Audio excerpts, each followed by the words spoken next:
Olá a todos, participantes do Conatelu. Olá especialmente aos participantes da palestra Andragogia e Educação Online, algumas reflexões. Sejam todos muito bem-vindos. Meu nome é Luciana Oliveira, eu sou pedagoga, mestre em educação e atualmente doutorando em educação pela UFMG.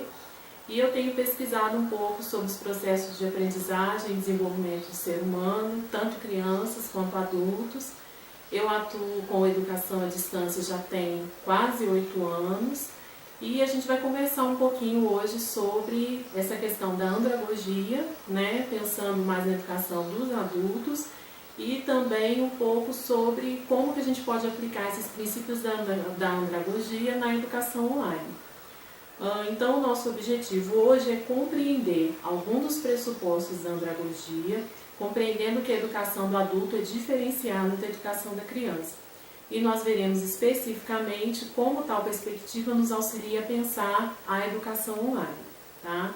Então, no primeiro momento, o que é afinal a andragogia? Do que se trata esse conceito central que a gente está tratando hoje?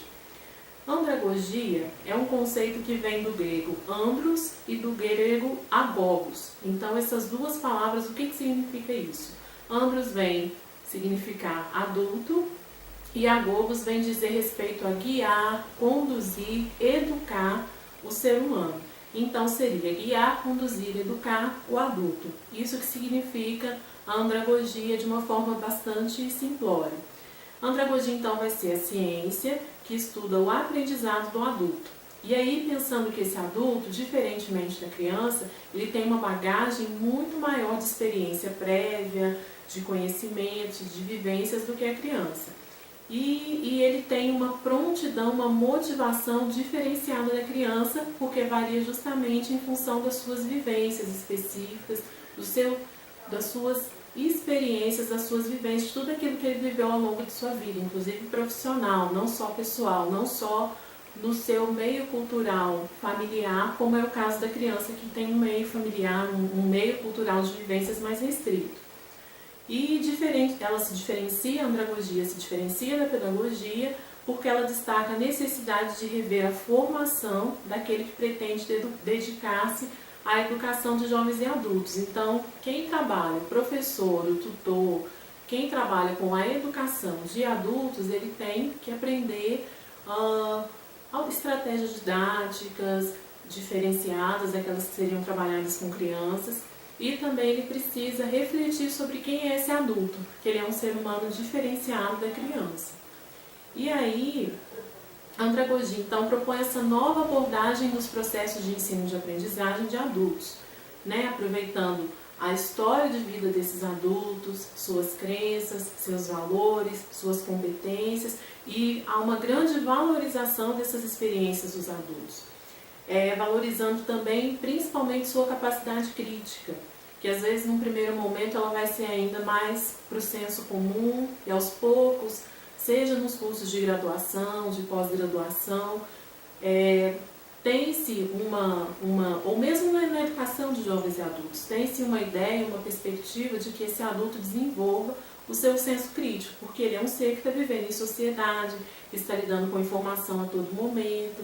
Então, espera-se que seja não simplesmente uma formação de conteúdos, uma formação para aprender ou apreender alguns conteúdos, mas que seja uma educação para a sua vida, que traga uma ressignificação para a sua vida.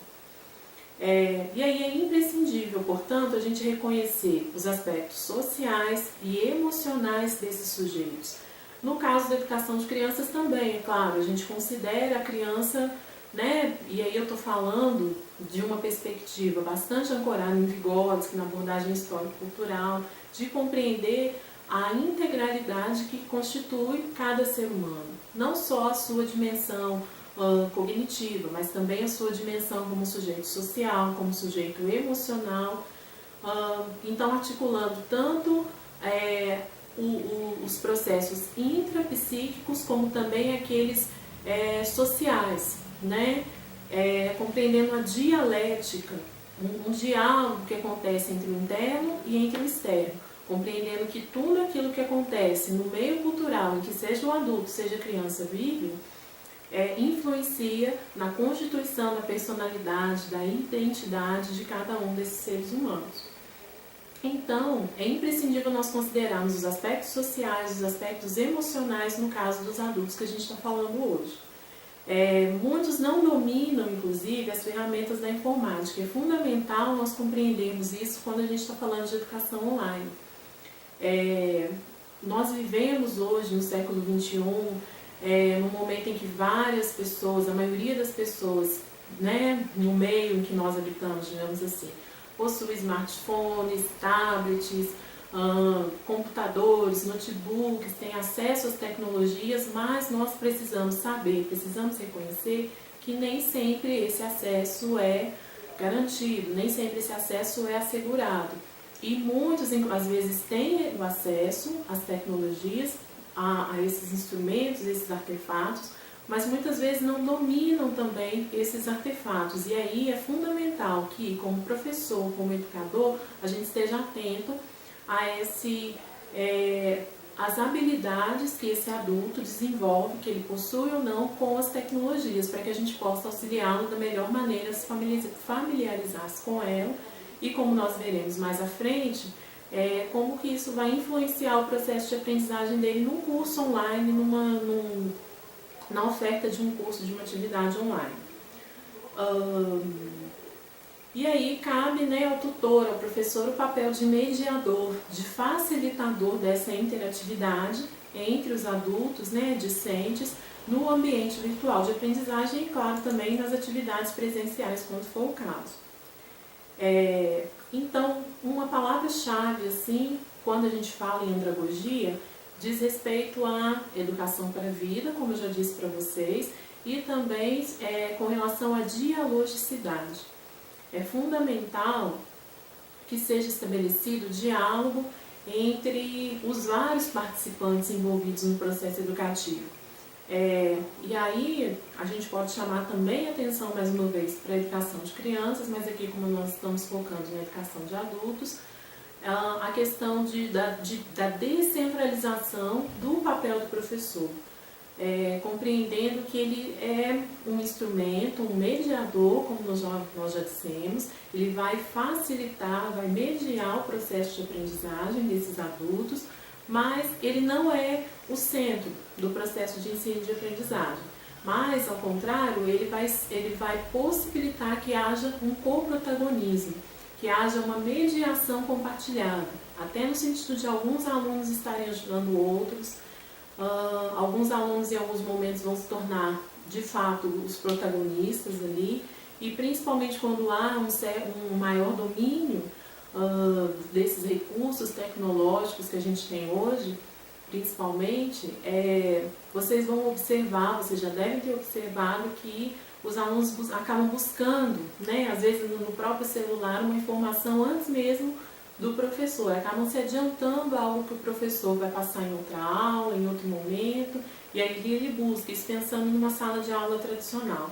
Quanto mais na educação online, se o aluno já está ali no computador, se ele viu, por exemplo, algum conceito que ele não compreendeu, ele vai acabar pesquisando no dicionário, pesquisando na Wikipedia, pesquisando em algum outro site, algum outro blog, procurando uma segunda opinião, um outro autor, e trazendo complementos ao processo. O professor não pode ignorar isso e nem pode podar que haja esse movimento, que seria realmente esse coprotagonismo, seria uma articulação entre os vários atores ali envolvidos, compreendendo que todos de fato são ativos, todos têm um papel a desempenhar, e ao professor, ao invés de podar, muito mais de possibilitar, de sensibilizar, de incentivar que esse movimento ocorra.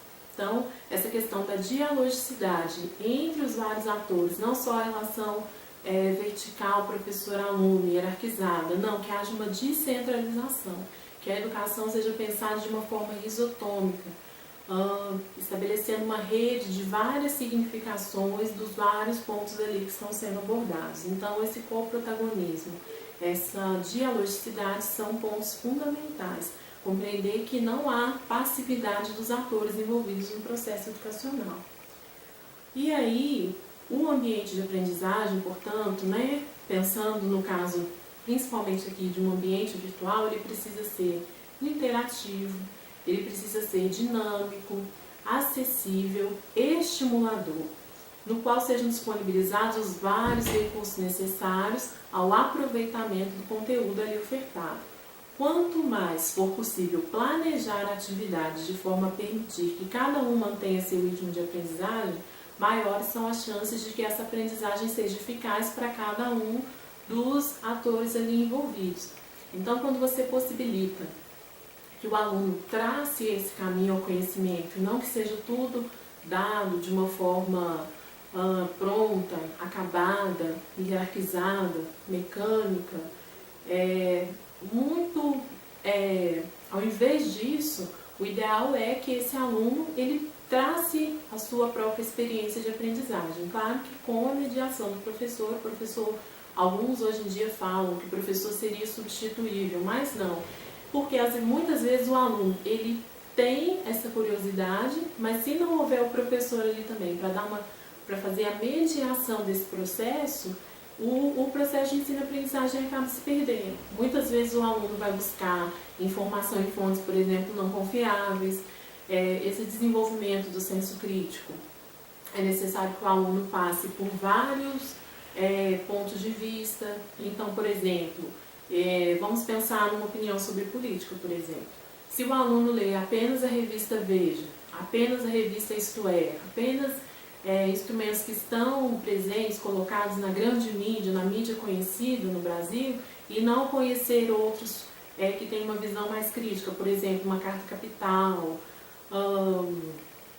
alguns outros sites que tenham opiniões assim mais divergentes ou mais diferenciadas, mais aprofundadas dessas que são colocadas pela grande mídia.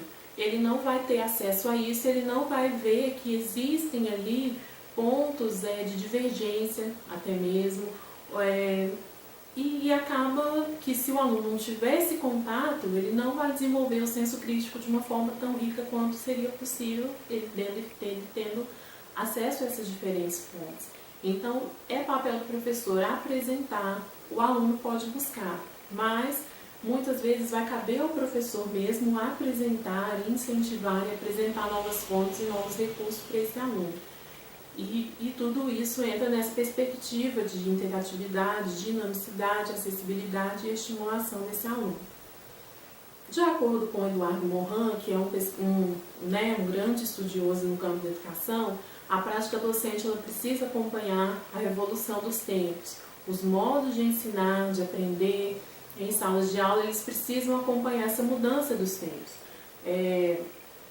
Existe uma discussão que os tempos mudaram tanto, mas se você entrar numa escola hoje e numa escola do século XVIII, digamos assim, elas não têm grande diferença. Tem aquele quadro negro, o giz, as carteiras todas enfileiradas, uma atrás da outra, e aquela verticalidade do processo de ensino-aprendizagem ali posta simplesmente pelo mobiliário, pela organização da sala, pela organização da escola.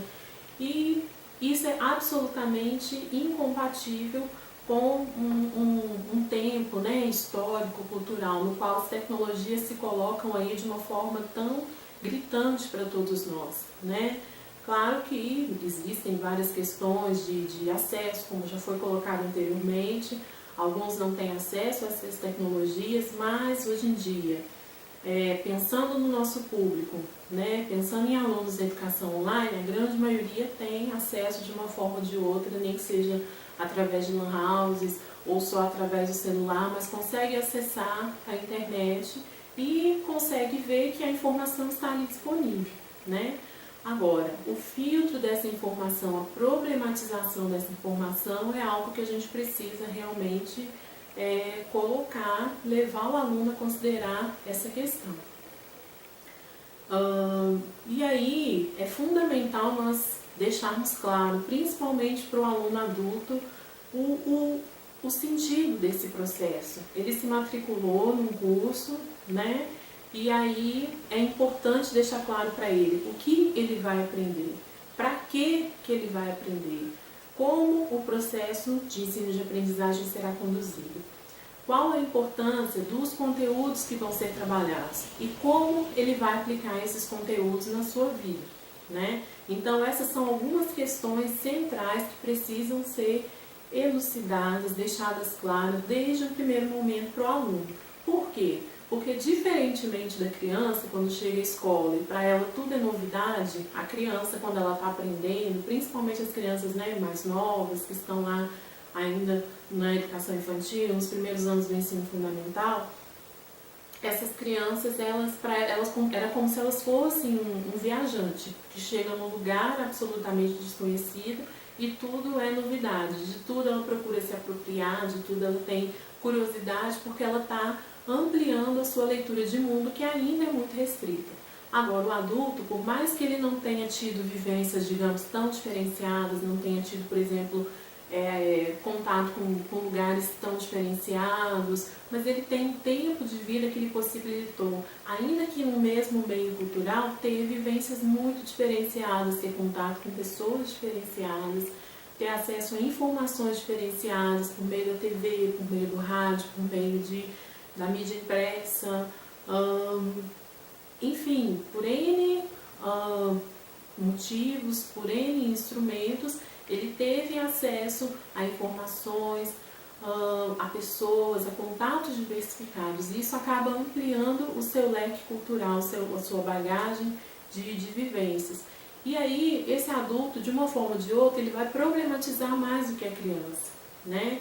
Ele vai querer saber por que ele vai aprender, por que aquilo vai fazer importância, por que aquilo vai se fazer importante para a vida dele, por que aquilo vai alterar a forma como ele vive, o que ele vai aprender especificamente. Ele não está mais lá como uma criança que está aprendendo adição, subtração, multiplicação, divisão e é tudo novidade. Não, o adulto ele já tem alguns conhecimentos básicos, né?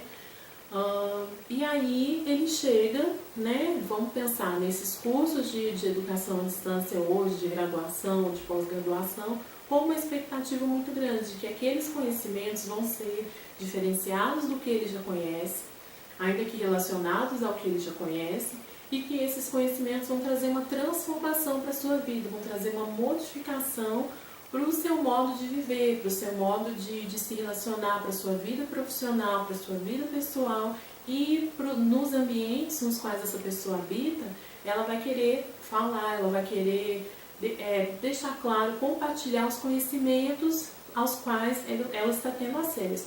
Então é fundamental que desde o começo, é um princípio da andragogia, diferentemente da pedagogia, que desde cedo haja essa apresentação, elucidação do que vai ser abordado ao longo de um curso, seja ao longo de uma disciplina, de um curso, de um módulo, o que vai ser trabalhado, qual é a importância desse artifício para ele, para a sua vida como um todo.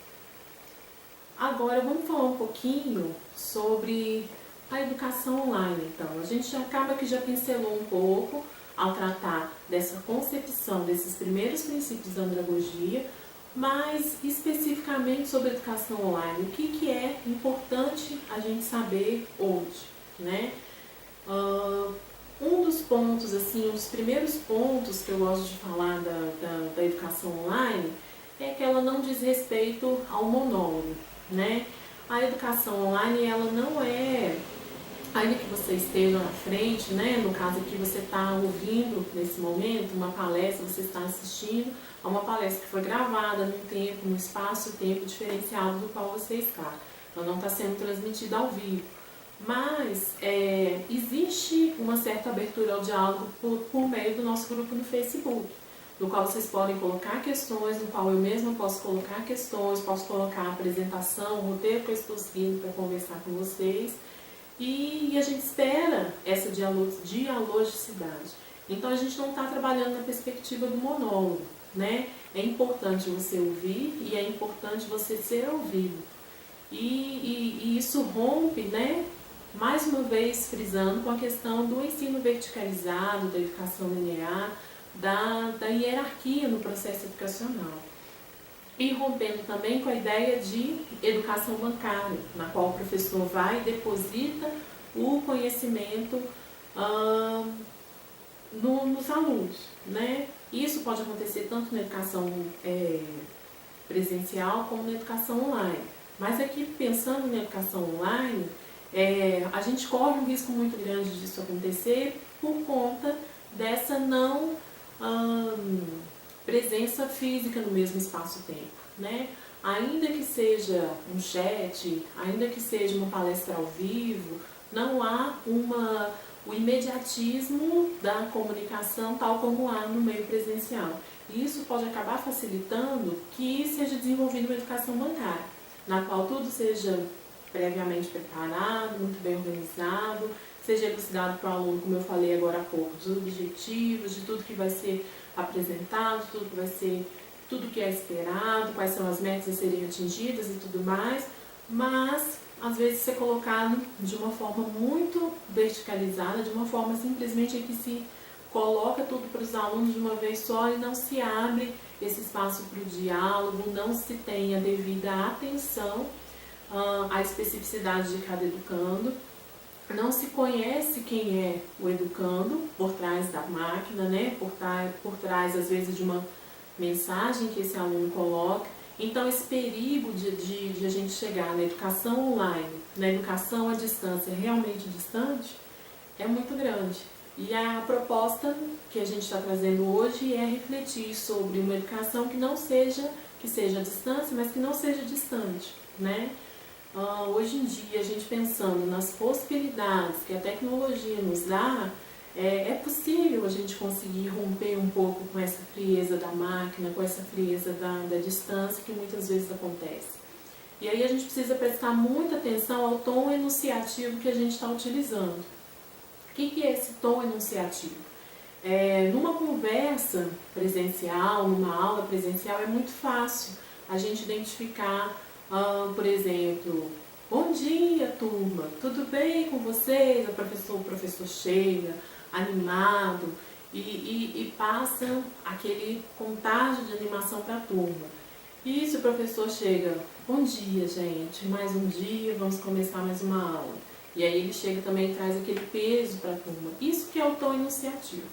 Agora, diante da tela, como que a gente faz, por exemplo, se não fosse um vídeo, se for um fórum, no qual simplesmente a interação seja por via escrita, não por via nem de voz e nem de vídeo. Como que é possível você ter um tom enunciativo que vá trazer motivação para esse aluno?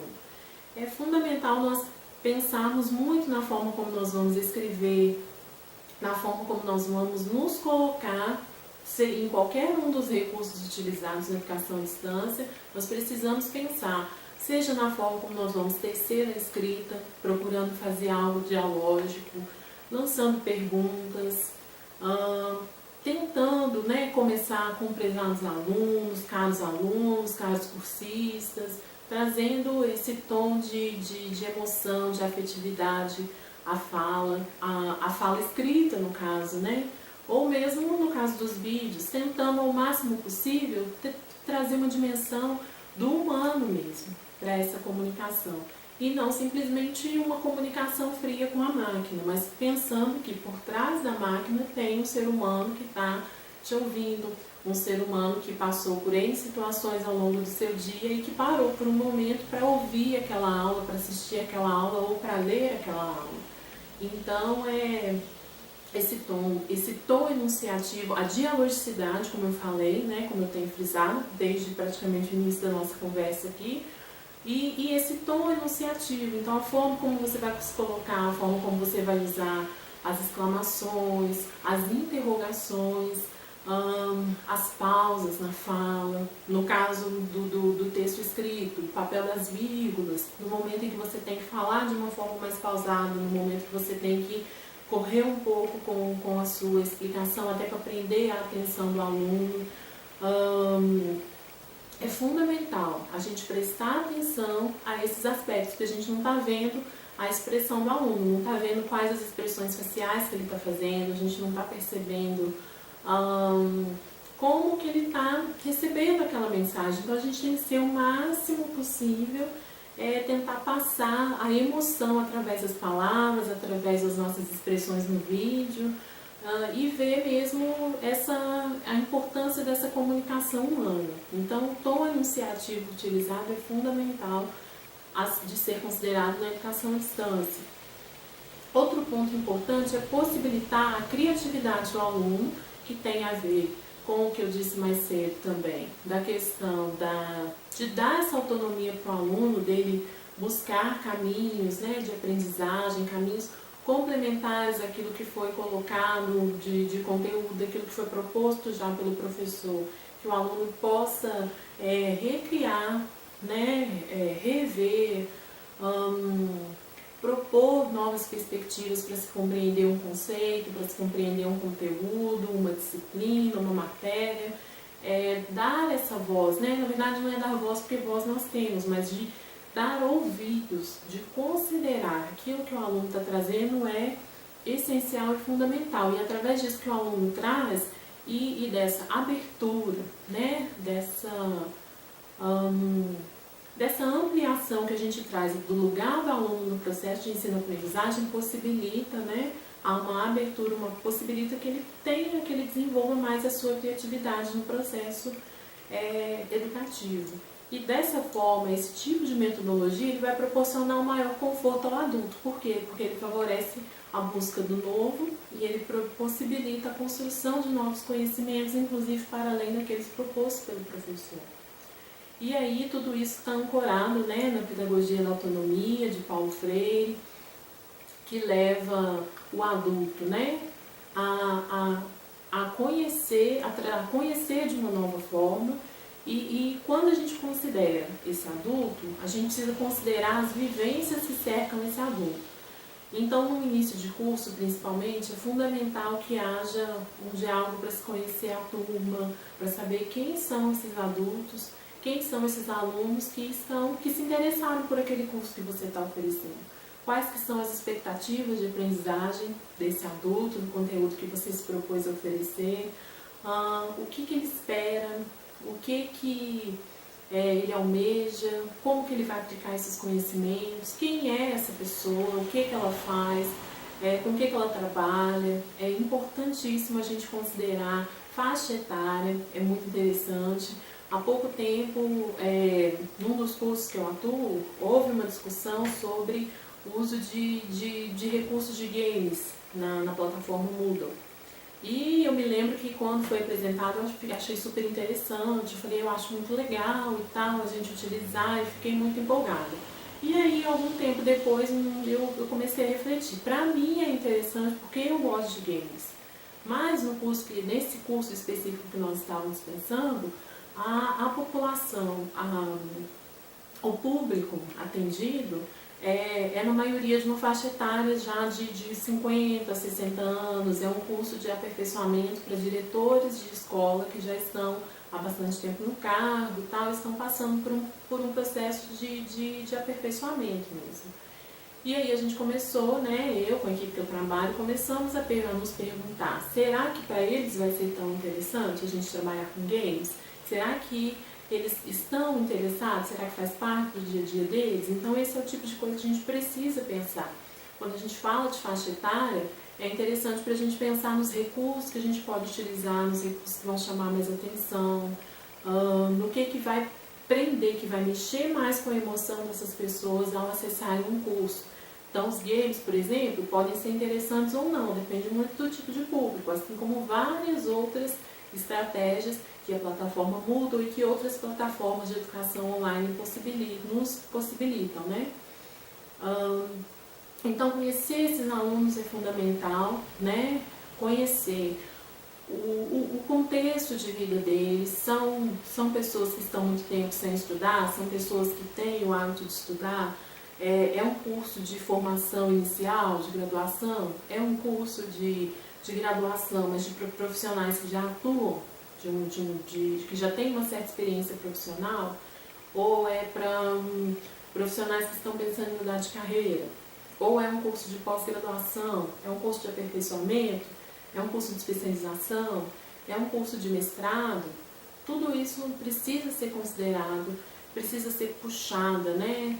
Digamos assim, os saberes da prática desse aluno, da prática profissional e do que eles vivenciam, do que eles estão acostumados a vivenciar no seu dia a dia mesmo. Então, não ter com essa perspectiva, né, de depósito mesmo de conhecimento e pensar nessa questão do diálogo. E aí uma fala de Paulo Freire bastante interessante, né? Paulo Freire é visto como um pensador até um pouco romântico, mas o que ele fala é dessa especificidade mesmo do ser humano. Ele vê educar como uma atitude de amor, de humildade, de fé nos homens, no seu poder de fazer e de refazer, de criar e de recriar. E o próprio Freire ele vai falar em 3 elementos que percorrem esse caminho de aprendizagem, seja na educação online, seja na educação presencial, e que eu acho que faz-se oportuno nesse momento chamar a atenção para a questão do diálogo, para a questão da participação e para a questão da autonomia, né, dos sujeitos ali envolvidos. O diálogo, como tem batido na tecla, compreendendo cada aluno, cada professor como portador de voz e de vez, a questão da participação de todos ali envolvidos, compreendendo que a voz de todos é importante na construção do conhecimento e na autonomia para se buscar caminhos que possam complementar o caminho proposto pelo professor. Então, são 3 pontos sempre. Então, um ponto que eu queria chamar a atenção, trazer para a nossa discussão, diz respeito à neuroeducação, que é aí uma ciência que está aí mais nova, mas que ela traz contribuição de algumas ciências mais antigas que estão aí colocadas para nós, que são as neurociências, a psicologia e a educação. Alguns princípios, então, da neuroeducação que nos ajudam a pensar a educação online, a educação de adultos, né? A gente tem a questão de que os estudantes eles aprendem melhor quando eles estão altamente motivados. Então, a motivação é um ponto central para a educação, né, do ser humano, de uma forma geral. A ansiedade acaba bloqueando as oportunidades de aprendizado. E aí lá atrás, quando a gente falou sobre a questão de estar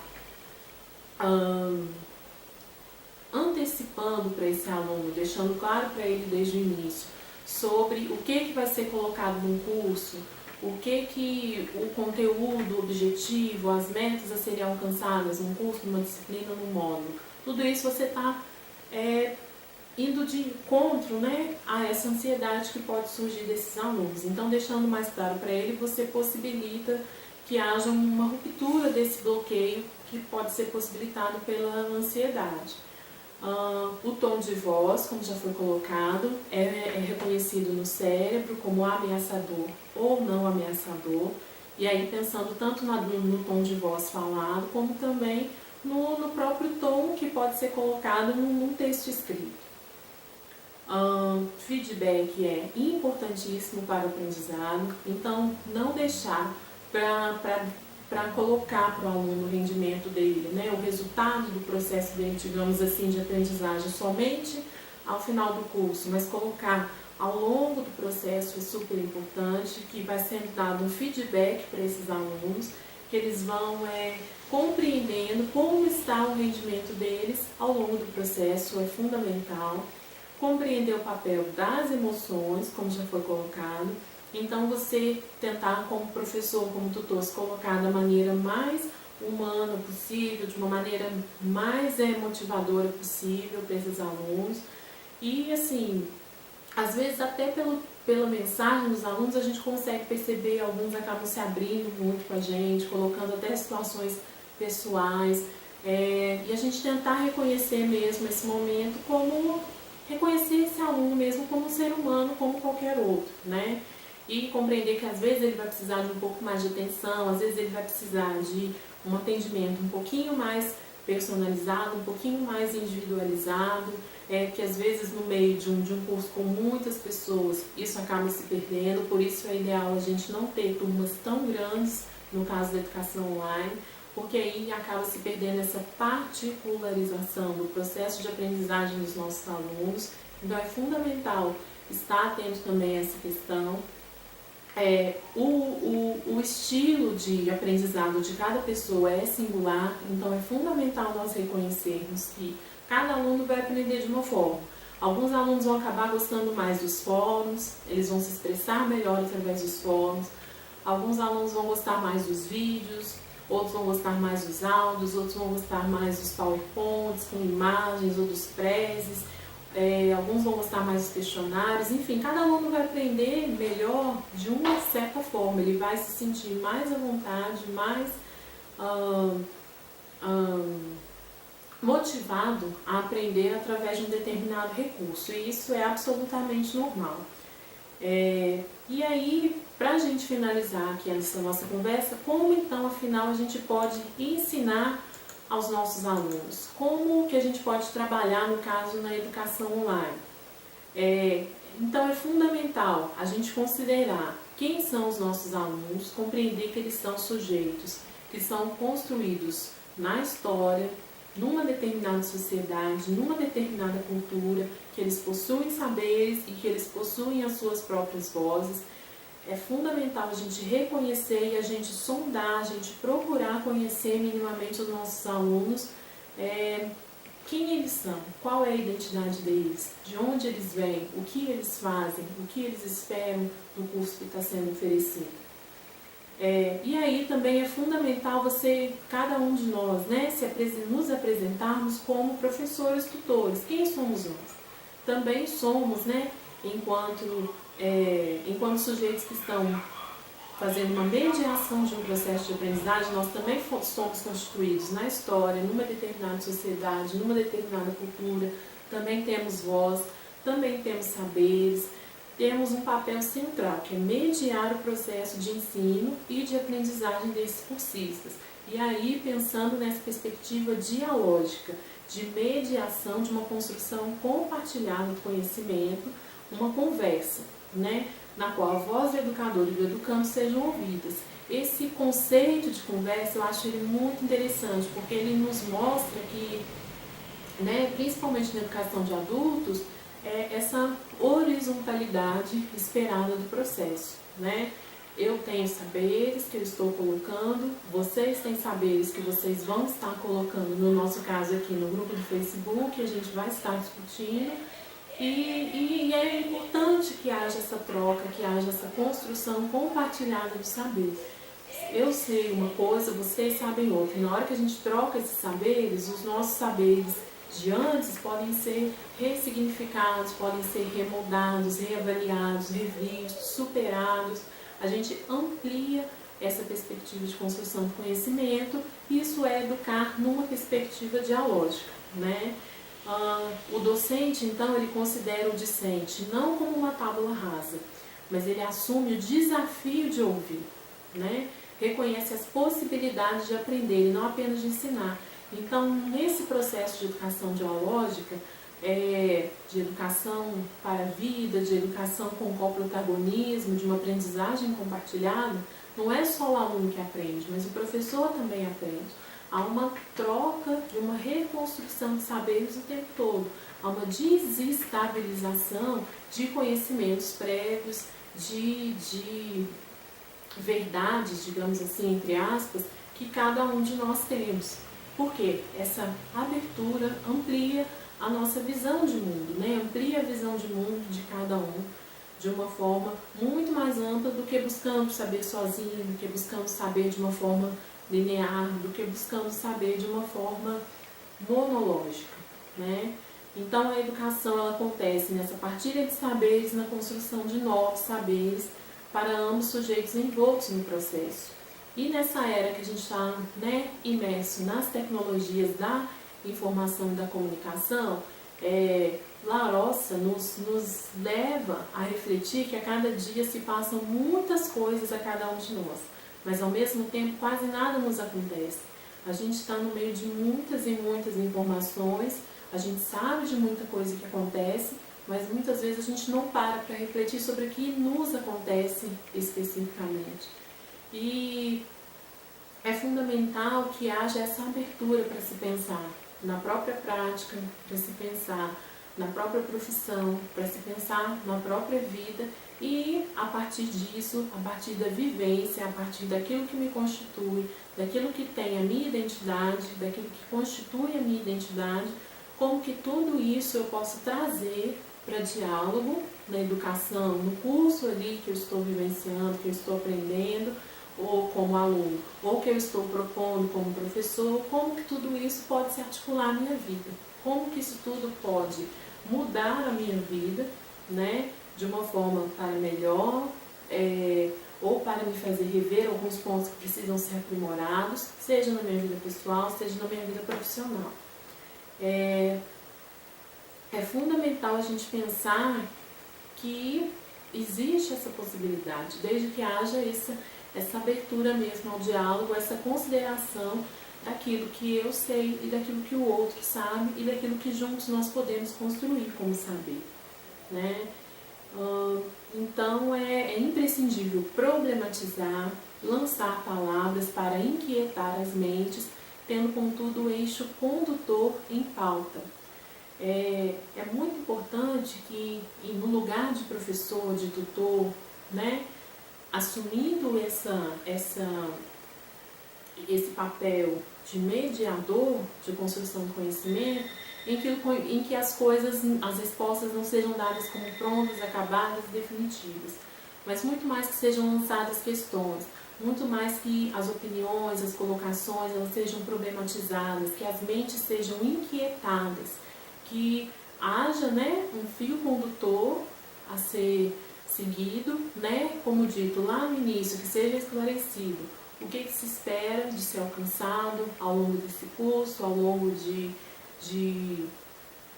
do conteúdo, da ministração do conteúdo proposto, mas nesse processo há de se valorizar as várias possibilidades de construção de conhecimento ali que o perpassa. O cursista, então, ele vai aprender conhecimentos que estão sendo ensinados, não simplesmente isso, mas ele vai aprendê-los de um modo muito mais crítico e complexo se houver esse processo de mediação. Ora a voz do tutor, professor, ora a voz do cursista, que vai ser privilegiada para dar continuidade à discussão.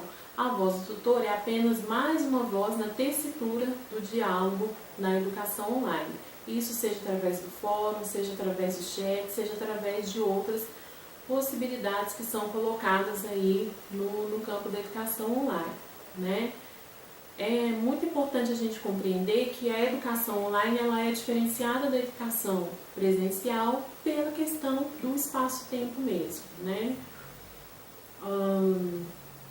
O tutor precisa, né, ou o professor precisa sinalizar que ele está aberto a ouvir ao aluno, está aberto para esclarecer dúvidas e também ele está aberto para discutir questões que perpassem o assunto central, como também questões que venham refutar, que venham ir de encontro ao assunto central e que venham possibilitar essa abertura mesmo dos pontos de vista, dos canais de experiência, né? Das vivências de cada um, que isso possa acabar sendo ressignificado. E a mediação, né, esse papel de mediação que o professor ou tutor vai assumir, ele deve organizar a discussão em eixos ou subtemáticas e deve sistematizar pequenas sínteses também ao longo do período, de modo que não haja... É importante considerar todas as vozes, mas é importante também que não se perca o eixo central de discussão, a meta a ser atingida, a ser alcançada. É fundamental que haja essa condução, ainda que ela não seja imposta, ainda que ela não seja linear e hierarquizada, mas que é preciso que haja, sim, esse momento de condução da discussão para que ela não se perca absolutamente, né?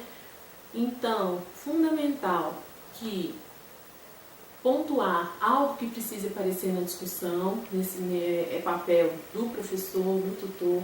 É importante que as respostas não sejam prontas e definitivas, mas que o cursista seja levado a pensar. É importante não inibir ou abafar a participação, então estar muito atento a isso, porque muitas vezes a gente acaba colocando algumas respostas muito prontas e acaba inibindo e abafando o calor da participação, da discussão. Um ponto que eu acho fundamental é chamar as pessoas pelo nome, porque acaba valorizando, acaba levando chamando a pessoa a participar mais e também incentivar o diálogo entre os cursistas, trazendo o tutor ou o professor para um papel muito mais secundário. E também é muito importante que as mensagens sejam dissertativas, assim, pensando no caso no fórum de discussão, que é bastante utilizado, e não simplesmente tópicos, né? Às vezes os tópicos são necessários, mas assim, a priori utilizar muito mais as mensagens dissertativas e num tom de diálogo. E quando é falado, isso se torna um pouco mais fácil, né? É muito importante a gente estar atento ao prazo para responder o cursista. É muito importante a gente não responder ou se remeter sempre de modo individual ao cursista, mas a pequenos grupos, de modo a facilitar que perca essa centralidade da relação professor-aluno de uma forma muito direta, muito linear, e evitar também falas que tenham só aquele tom de motivação, né? Gente, vamos participar, muito bom, mas também trazer elementos que possam problematizar, que possam puxar mais a participação, que possam levar mais o cursista a pensar, a se colocar, a se sentir valorizado mesmo ali. E as várias formas que podem ser utilizadas, as várias atividades, as várias ferramentas que podem ser utilizadas na plataforma, nas plataformas online, tem a possibilidade da gente aplicar esses princípios. A gente tem o fórum, que eu citei bastante, que é muito utilizado, e a gente tem também os chats, a gente tem as wikis, nas quais os nossos alunos, né, eles se sentem valorizados por estarem produzindo um conhecimento juntos. Não é uma experiência muito fácil, principalmente da primeira vez, porque eles precisam aprender a se comunicar e a desenvolver uma escrita coletiva, né, na qual nenhum membro ou outro do grupo tenha a sua participação abafada, mas que todos se sintam valorizados no processo. É uma experiência bastante interessante, que a gente pode conversar no Facebook, numa outra oportunidade. Enfim, acho que é interessante vocês falarem um pouco sobre a experiência de vocês, sobre quais recursos vocês utilizam, sobre como que vocês trabalham com a educação online, e ao longo da nossa discussão aí no Facebook a gente vai conversando sobre como esses princípios todos da andragogia, que a gente pode resumir em dialogicidade, participação e autonomia, como que tudo isso pode ser aplicado na educação online hoje em dia, né? Então, muito, muito obrigada pela sua atenção. Eu espero que vocês tenham gostado dessa breve palestra, dessa breve fala, e a gente continua a nossa conversa no Facebook. Que vocês continuem tendo um ótimo evento e um grande abraço a todos. Muito obrigada.